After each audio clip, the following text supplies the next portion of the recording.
साहिल भाई, शशि थरूर क्या भारतीय जनता पार्टी के नए पापा हो गए हैं? कल मेरे बड़े भाई सुरेंद्र राजपूत जी एक दूसरे चैनल के डिबेट में थे और वहां पर हमारे राष्ट्रीय प्रवक्ता ने उनसे कहा कि सुरेंद्र भाई एमईए पर डीजीएमओ पर भरोसा नहीं कि किसी ने मध्यस्थता नहीं की, तो कम से कम चिदंबरम और थरूर जी पर आप भरोसा करो। थरूर जी का स्टेटमेंट है कि भारत के और पाकिस्तान के इस विषय पर कोई मध्यस्थता कोई देश नहीं कर सकता। तो तब सुरेंद्र जी ने ट्वीट करके बताया, क्या आपने कांग्रेस नेता शशि थरूर को अपना नया बाप बना दिया है? शशि थरूर को कल मीटिंग से भी हटा दिया गया केवल इसलिए क्योंकि उन्होंने बोला ट्रंप की बातों पर भरोसा मत करो। आज जिनको इन्होंने बाप बनाया था, आज वो बाप पलट गए और बोल रहे हैं कि मैंने मध्यस्थता नहीं मदद की। आज वो बाप खुलकर कह रहे हैं कि मैंने तो केवल मदद की थी, मैंने मध्यस्थता नहीं की थी। तो अब मैं कांग्रेस से पूछा जाता हूं, सुन लीजिए, मैं अब कांग्रेस से पूछा जाता हूं और ध्यान से, ये मेरे शब्द नहीं है, मैं किसी के बाप की बात नहीं करता क्योंकि मैं खुद अपने पिताजी को बहुत कम उम्र में खोया हुआ हूं। पर मैं पूछना चाहता हूं कि बाप बनाना वो होता है जब यूनाइटेड नेशंस में 1948 में आप कटोरा लेकर पटेल जी की बात न मानते हो, कश्मीर को सौंप के आते हो। बाप बनाना वो होता है जब आप प्रेशर डालते हो लाल बहादुर शास्त्री पर और सोवियत यूनियन द्वारा ब्रोकर कराते हो ताशकंद में डील। बाप बनाना वो होता है जब आईडब्ल्यूटी, जिस आईडब्ल्यूटी को हमने लात मारा है, उस आईडब्ल्यूटी को मध्यस्थता करने के लिए वर्ल्ड बैंक को लाते हो। बाप बनाना वो होता है, आपने तो शशि थरूर का अनाथ बना दिया। कल की मीटिंग से क्यों हटा दिया उनको? ठीक है, बताइए। मुझे कितने समय आप अनइंटरप्टेड दे सकते हैं? बिल्कुल, आप बोलिए सर, आप ही का वक्त है।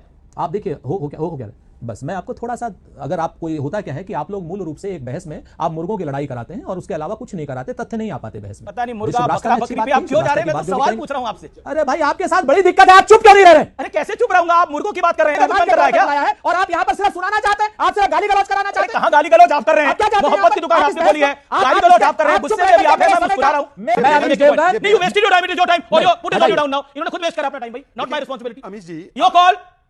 अमीश जी, ये बेहद दुर्भाग्यपूर्ण बात है कि जो भी देश के हित में बोलता है, चाहे वो थरूर हो चाहे वो अमीश हो, वो भाजपा का एजेंट बन जाता है या उसको अपशब्द बोला जाता है। या थरूर साहब को तो कल मीटिंग से निकाल दिया गया, उसके ऊपर मैं जवाब चाहता हूं कि क्यों आपने एक विदेशी नेता को अपनी राजमाता राजबाप बना दिया और थरूर अपने सांसद को अनाथ बना दिया, तो उस पर कोई जवाब नहीं, उल्टा वो आप पे बरस पड़े और मुर्गी, पता नहीं मछली, अरे सुअर, ये सब छोड़ो और टर्की पे बात करो। टर्की पर जब सवाल आया तो टर्की पर दोनों नेता इनके, पवन खेड़ा नाम जयराम रमेश, टर्की पर तो कोल्ड टर्की हो गया।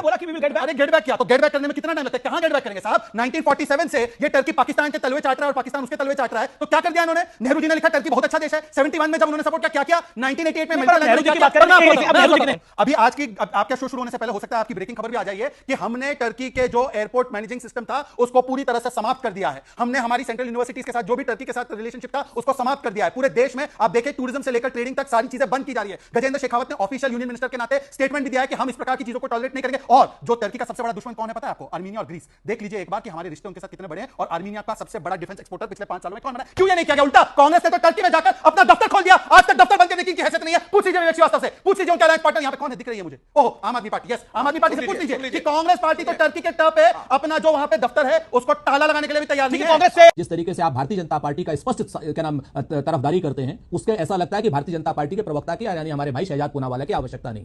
मैं सुरेंद्र जी से केवल इतना आगे करूंगा, मुझे मेरे बड़े प्रिय हैं, वो मेरी बात को शांति से सुने जैसे मैंने सुना। सुरेंद्र जी ने बोला कि अब भाजपा की तो आवश्यकता नहीं इस डिबेट में। कभी-कभी मुझे भी लगता है कि कांग्रेस के बाद पाकिस्तान की आवश्यकता नहीं डिबेट में। भाई 26/11 पर किसने क्लीन चिट दिया? हिंदू टेरर था। समझौता पर किसने दिया? पुलवामा पर किसने दिया? यहां तक कि पहलगाम में भी बोल दिया कि ये रॉबर्ट वाड्रा ने कि हिंदू तो फोर्सेस जिम्मेदार थे। तो कभी-कभी लगता है कांग्रेस हो तो पाकिस्तान और टर्की के पैनलिस्ट की तो आवश्यकता नहीं। दूसरी बात, मैं सिर्फ इतना पूछना चाहता हूं आपसे कि देखिए, ये अभी भी कहते हैं सेना का हमने बुरी प्रशंसा की है। इमरान मसूद बॉडी काउंट मांग के सेना की प्रशंसा कर रहे थे। ये चन्नी जी जो प्लेन उड़ा रहे थे, खिलवाड़ कर रहे थे खिलौने के साथ, वो प्रशंसा कर रहे थे। ये जो अजय राय, जो चन्नी जी मांग रहे थे सबूत दे दीजिए सर्जिकल स्ट्राइक का, हम कभी सबूत तो मांगते रहेंगे हमेशा से, ये सम्मान कर रहे थे। और मैं पूछना चाहता हूं, अभी उन्होंने क्या कहा? अभी उन्होंने कहा कि ट्रंप ने बहुत बड़ी गलती की है, डबल गेम खेल रहा है और ट्रंप ने भारत की तुलना पाकिस्तान से की, गलत की। यही तो थरूर ने किया, यही तो थरूर ने जब कहा था तो थरूर को मीटिंग से बाहर निकाल दिया। अब आते अभी जो राजपूत जी का अभी बयान है ना कि ट्रंप जो है इस प्रकार से भी और उस प्रकार से बोल रहे हैं और उन्होंने गलत तुलना की, यही थरूर ने कहा। तो कल मीटिंग से हटाकर भाजपा ने उसको बाप बना लिया। क्यों कहा? अब बताइए, अनाथ किसने बनाया अपने सांसद को? ट्रंप पर भरोसा था, थरूर पर नहीं।